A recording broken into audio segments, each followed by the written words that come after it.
She's the face and voice you've probably seen and heard in your living room, singing about a drug that lowers your A1C. But Deanna Cologne's career is so much more than her latest colorful commercial. A native of Massachusetts, Deanna was raised by parents who owned an Italian restaurant, and it was her mom who instilled a love of music.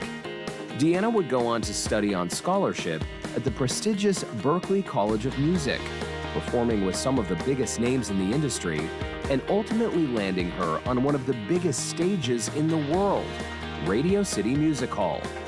There, she competed in the quarterfinals of America's Got Talent.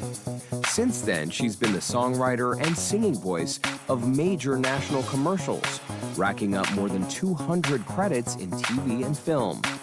If her plate wasn't full enough, she's also a social media sensation, with millions of likes on TikTok and Instagram for her Deanna Bomchica cooking videos. She's so good in the kitchen, she even landed a spot to compete on season 10 of Gordon Ramsay's Master Chef. At 50 years old, Deanna Cologne is living life. And even with all she's done and all the places she's been, she is just getting started.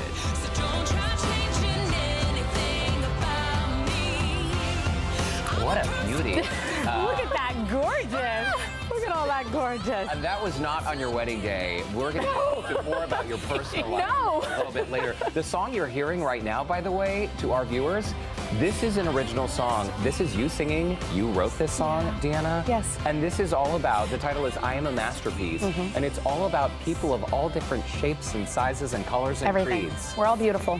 We're all perfect. We don't have to change. We don't have to. You guys, like, literally, that intro is like, I'm tearing because that's really beautiful. And thank you. That was beautiful. I'm a Cancer. I'm emotional. I'm a nightmare. I'm the true crab. I'm like tough on the outside, but I'm a giant mush ball inside. And that was, wow, like, to just thank you so much. I'm so excited to be here. I'm so excited to get to know you because we know you through Jardian's commercial. That's what's gone viral, and that's what everyone talks about. But like, the human underneath is so beautiful, and we're just learning more and more about you. The Jardian's commercial, let's start there and work our way to the other back. stuff. Okay. That commercial is a masterpiece. My favorite to Derek. music video of all time. Right. Truly. Right. But give us some of the behind the scenes on that. What was the deal? Really quickly, in a nutshell, it's kind of crazy how it came about. So I got an email saying, we want you to audition for this. And then I realized that the story that I found out was the person who was directing this commercial was a fabulous director who I love working with and would love to work with more. His name is Declan White-Bloom. Apparently, I was on his director's reel that he uses to get companies to hire him as their director. And the Jardians people saw me and said, can she audition? So they did their due diligence. They did a national campaign. But I ended up getting it, and Declan and I worked on 8 years ago, 2 years in a row, back to back, Big Lots commercials. I've nailed that too, and I was singing and dancing in those. So we've done like Friday Big Lots commercials. all of them. He did them all. 2 years in a row, they hired me to like kind of front this 3-girl group, and Declan was the director. So here we are, 8 years later. I'm on his reel. They're like, who's she? She should audition for this Jardians commercial. And we did it, and there's me and Mario. We shot this Jardians at Universal in Florida. And it was a grind, right? It was a grind, because that was like October. It was still pretty warm. There's Declan, handsome guy he is.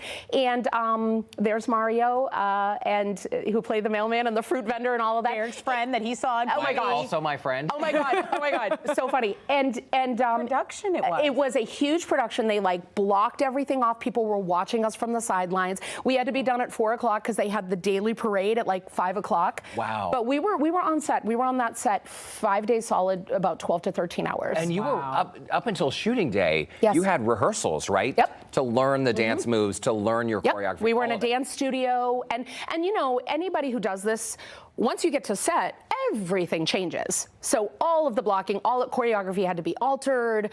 They're putting me on that thing to dance on, which was about 3 inches wide. And I was like, really, you guys? I'm going to die today. Oh like my somebody, you know, I'm like, oh my God, I'm gonna fall off. Like every time they were like, in action, I was like, I'm gonna die. Yeah. So it was great. But I mean, you know, even at the end, the biggest compliment that I got was from one of the producers who walked up to me and he said, on day 5, first of all, we were exhausted watching you, but on day 5, you gave as much energy as day one. I remember, I'm gonna cry now. I started bawling and I said, I am so grateful to be doing what I love.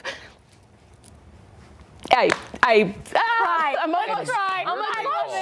I'm so grateful. How many people get to say that they wake up every day and they're using God's gifts and they're touching people and making them happy and inspiring them to live. You know, that's my whole message is like, you're never too old, you're never too fat, you're never too this, you're never too that. Like, just go do it.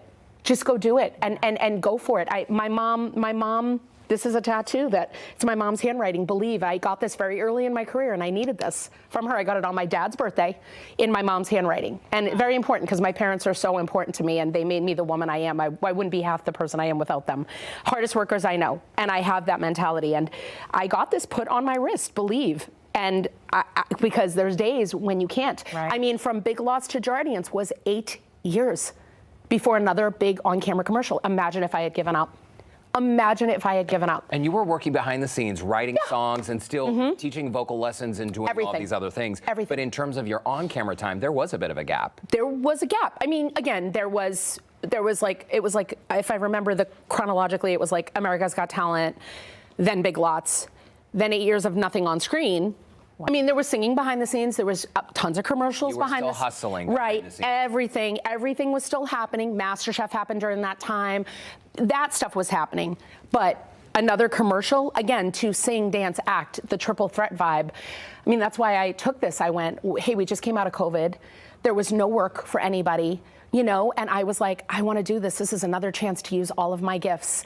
And I have no idea, by the way, America, I have no idea. My husband and I do not have TV. We stream, whatever. No concept of how huge this is. No concept of how much it plays. I have no control over it. It plays all the time. Messages.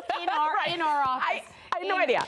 No idea. We have no idea. We see it like once a day when I watch Frasier at 5 o'clock. Like, that's it. So when you hear from someone like Derek Shore, who is like, this is it, this is my favorite commercial. No concept. What did you think? I mean, I was like, is this really big? Like last night, he picks me up at the airport and I'm like, is this really huge? And he was like, yeah, Deanna, it's pretty huge. A little bit. But can we just underscore the fact that, yes, the song is great, you all look great, the production value is awesome, but there's something about you, Deanna, and there's something about your message and your countenance that I think is so relatable. And the more first of all, I didn't even know your name when I saw the commercial. And when I started doing my research, there was so much out there. There are so many viewers out there who relate to you. And again, you're 50 years old. You just turned 50 last July. And I think it's incredible that you are out there being yourself. You were still hustling every single day. And what's interesting is Deanna didn't come from a show business family. Not at all. Your parents actually had a pizza shop in Massachusetts. Look at you. You were an adorable kid. Oh my gosh. They opened that prior to getting married. I think they were 18 and 20. My mother's probably home watching right now going, no, we were this age. But anyway, that's me and Sass. That's us in the restaurant, me and my little brother. But anyway, they opened this prior to being married, got married, ran this restaurant for 45 years. My earliest memory is holding the sausage casing for my dad while he's stuffing the sausages. Oh, wow. My dad would get up 4:35 in the morning. Mom would take over for him. Hardest workers I know. And they did that for 45 years. Sticklers for quality. When they closed that place, it was in Arlington, Massachusetts. That entire town had a vigil. It was. They are missed. This is your grandmother, by the way. Yeah, who came over that's from Josephina Italy in 1937, right? Oh my God, you know everything. Look at you. I did my research. I have the green card with her steamship framed in my hallway. It's one of my prized possessions. She is on the wall at Ellis Island. That is my mother's mother. Yes, wow. Josephina Frasca. Ellis Island. And she's on the wall at Ellis Island. That's incredible. And Dad came right from Italy. So Dad is right from Bellona Caserta. Our whole family is there. You know, I'm rich in it. And then, I marry a guy who is, when I met him, my husband Manny literally was born in Naples. There he is, my cutie pie. He is a very handsome He's man. very cute. I'm very alert. He is a pain in my can't say it on TV, but I love him to death. And he came to me very late in life. We met when I was 41. I had totally given up on being a Tell wife me more. And a mom. And we have 7 dogs and a daughter, Tiziana, who's 25. We're so proud of her. And what a beautiful family. Like God knew what he was doing. Like he puts you right where you're supposed to be. Look at your critters. Okay, those aren't your critters. That's your family. Yeah. But how many? Okay, the dogs. Tell me the dogs. They're rescues. So we lost Lola and Lily.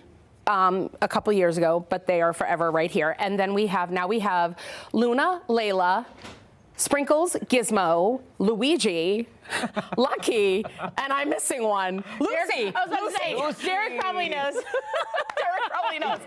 Derek You want to know your dog names? I'll tell you. I'll tell you. You're forgetting Lucy. Come on. They're all little L's. Our next one's going to be Luigi. I mean, I'm Linguini. Sorry, the next one's Linguini to follow the L theme. We've already decided because we're suckers. I'm a huge animal rescue advocate. This is why we have 7 dogs. Houston, please be better about your backyard breeding and please spay and neuter your animals. I'm not going to get on my high horse, but Get on your high horse. I follow. This is big for me. I want to start my 501c3, the Sugar Bear Foundation, this year, and I am going to go after legislative changes for animal cruelty and abuse and breeding. And it's starting in Houston, Texas, because y'all have an issue. Yeah.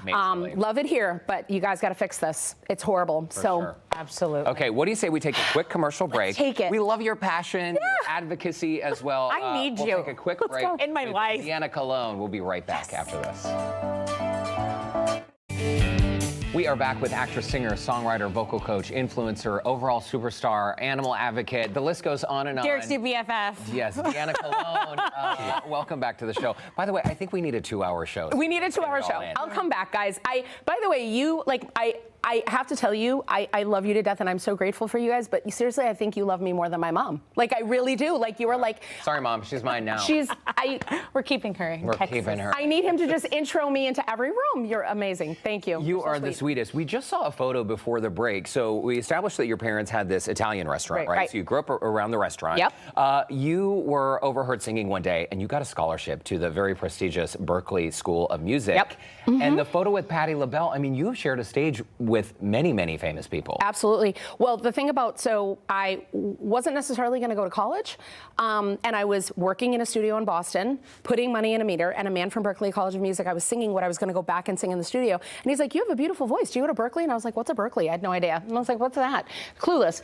And apparently I parked behind Berkeley College of Music. In a nutshell, he gave me a full scholarship to their 5-week performance program, and at the end of that, they call me on stage. I had no idea. Awarded me a full scholarship to college, which was huge because nobody in my family at that point had. So I went, and I was like, I'm going. And Patti LaBelle and Pat Metheny were the honorary doctorates. You always do a tribute show to them at Berkeley. So the graduating seniors are the people who are the prominent singers or what have you, musicians. For them. Performed. And she came down into the green room after my performance and looked at me. She took my hand. I'll never forget it. I can die right now. She said, girl, you a singing something. You a little Patty. And I said, I can die right now. I'm dead. Then I got to sing with Stevie Wonder at the Wang Center in Boston while at Berkeley and got a standing ovation. It was documented in the Boston Globe. Like, wow. I don't know how I got on stage, but he said, are there any singers in the audience? And this is me.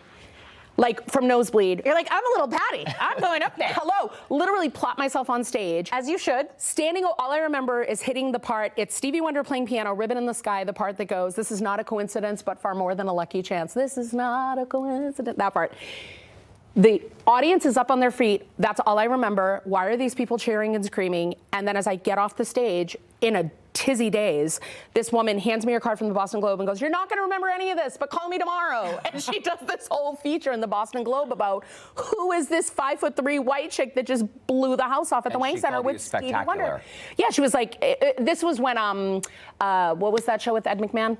Star Search? Yeah. We have our Star Search right here in Boston. 5 stars. And this is crazy. Yeah. But anyway, it's been a whirlwind. This, I always say to my voice students, I said, I want to forever be the example to you of never give up. If this is what you want to do, and this is really my message in life, it's like, you don't give up. You don't go, I'm old, I'm going to give up. Oh, I'm this, I'm going to give up. Oh, it hasn't been happening, I'm going to give up. Because that next thing could be the thing. Wow. And you don't give up. If you want to do something, you put your mind to it, you put in the work, put your head down, and make it happen. And I mean, that's what shocks me about my own life is like, I'm like, okay, I'm just doing it. And I feel like I'm standing here before you Where's the camera? Right there. Right there. Right here. I don't know where to look. Right there now. I don't know where to look.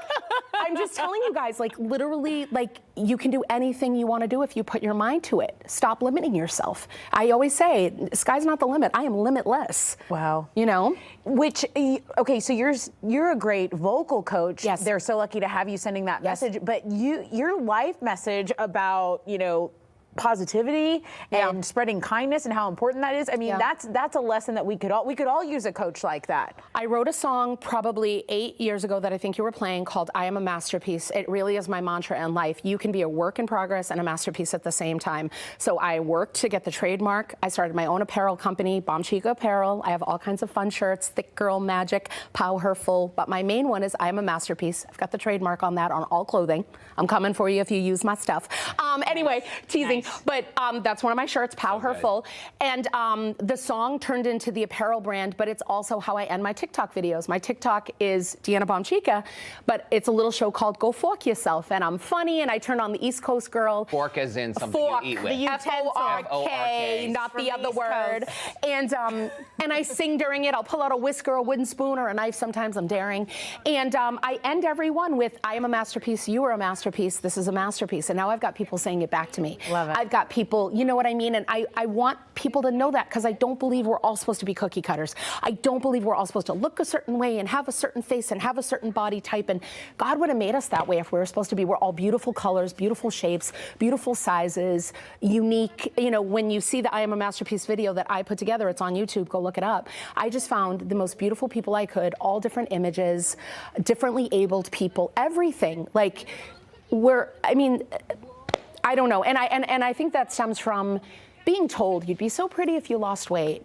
And always being ridiculed and bullied. So now how I handle my bullies is I tell them about themselves. You're not going to bully me anymore, because I got bullied all my life, and I'm going to stand up for everybody who won't speak up to you. Who's going to turn the other cheek and go, okay, I can't respond because I'm scared.